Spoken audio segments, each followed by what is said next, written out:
No nii, nüüd on üks tervisele kasulik lifehack.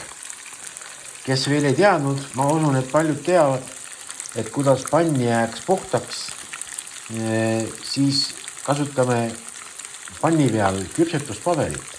Natukene paneme õli sinna alla, õli peale.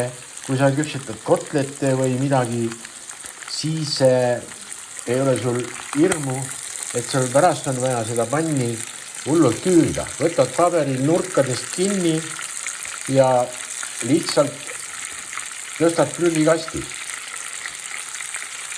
Mina antud hetkel küpsetan kana koivaliha, ülemine ja alumine käigupool ja need ma siis hiljem panen siia kuuma marinaadi, kus mul on koriander, sibulasuled, loorberid, meelissuneeli, sool ja pruun suhkur, hiljem lisandub äädikas.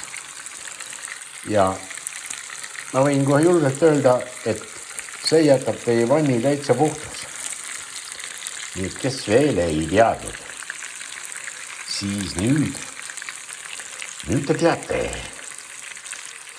See on tervisele ülimalt kasulik, sest pannide pesemine, potide pesemine, see mõjub tervisele ikkagi lihtsalt laastavalt.